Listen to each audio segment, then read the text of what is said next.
long days of medical testing and a lot of interviews, but it's been fun. Has Charlotte been one of the teams that's reached out to you in this process yet, or do you have anything lined up with them in the future? Yeah, that was one of my last interviews today. Was with Charlotte. How'd that go? Went really well. I like their guys, like what they're about. Interviews seemed to go well. They seemed to like me a little bit, so it was a good interview. They've talked about adding a lot of rim protection this summer, two-way players. Do you think you can be a good fit for the organization moving forward? Yeah, I think any organization looking for rim protection and a two-way guy that can do multiple things, I think I'd be a great fit with them just because of how I play and the strengths of my game. Did you arrive at Gonzaga expecting to be a one-and-done, or was it over the course of the season where you thought this is a possibility for me? No, I didn't expect to be in one and done. But at the same time, I never really had a plan of like, okay, I'm going to be 2 years and I'm leaving. But definitely, it's something that kind of came up mid-season, and my goal was always to get to the NBA, but I didn't know if it was going to be that quick. So I definitely didn't expect to be one and done. How much did the NCAA tournament factor into that? It was huge. I mean, if you win and you go deep into the tournament and you play good teams and you do well against good teams, that's going to boost your stock, obviously. But I mean, the same goes if you get that.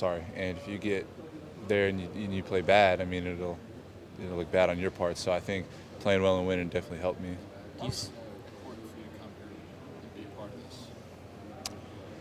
I mean that's what you do if you're trying to go to the NBA. Come to the draft combine, meet with teams, and just show them what you're about. And I think medical testing went well. There's nothing wrong with me. I haven't really had any problems in the past. So I think it was important to show people that I'm committed to the process, and I want to meet with the right people to get my career started. Do you see yourself as an NBA center or a four, or does it not matter to you? Doesn't really matter. I think I can build my career off playing a 4 or a 5. It's whatever the team that drafts me wants me to do. Are they talking to you about playing the ability to play both positions in your interviews? Yeah, they're definitely asking me what my dominant position is, and I think I'm a 5. I grew up playing a 5, but at Gonzaga I also played a 4. So, with the NBA and everyone's my size, I think it's kind of cool that I can play both. Is there any advantages? You didn't start at Gonzaga but came off the bench. Is there any advantages when you make that jump to the next level, knowing you might be coming off the bench your rookie year in the NBA?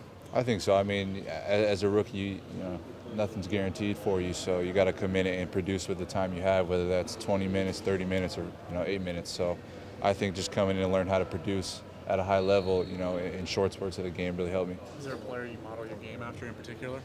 I watch Tim Duncan a lot and try to take factors of his game, both offensively and defensively, into mine. Do you consider your offense a little bit ahead of your defense maybe at this point, or? I mean, I guess I've never, to be honest, defense wasn't really a strength of my game coming into Gonzaga, and Gonzaga kind of transformed my defensive game. Just to be able to not only block shots and rim protect, but to guard perimeters, guard pin downs, guard flares. So things like that are something I learned at Gonzaga. Is that the biggest challenge with the number of pick and rolls that NBA teams are on, that ability to step out and find yourself caught on a perimeter guy? Would that be the biggest challenge for you? Yeah, I mean, but like I said, Gonzaga taught me a lot about how to deal with that, offensively and defensively, because at Gonzaga, our offense is built off of, numerous pick and rolls. So, offensive and defensively, I think I can come in and already kind of be used to that. At what stage of your career did you realize it was important to show at least an ability to hit a three-point shot or for a player of your size? I don't know. I mean, I think I've always tried not to be just a big stiff and only can finish around the rim. So I think it's always important to be able to shoot, be able to dribble, be able to be just fundamentally sound everywhere, no matter where you are on the court. But definitely, I think just how the game is played now, you don't find a lot of guys having success in the NBA that are just big, bulky guys that can only finish around the rim. You got to be able to do multiple things, offensively and defensively. What's not the player, or who's the player where, like, if you were growing up and you saw Big Duncan, that you're like, wow, it's not just being a traditional team. Yeah, I think Dirk and Tim Duncan are two guys that Dirk, you can shoot from anywhere, has unlimited range, he can drive, I think he's unguardable. And then you got Tim Duncan, who could finish under the rim, post up, shoot mid-range, block shots, rebound, defend guys that were stronger than him sometimes. So I think those two guys are two of the people I try to emulate.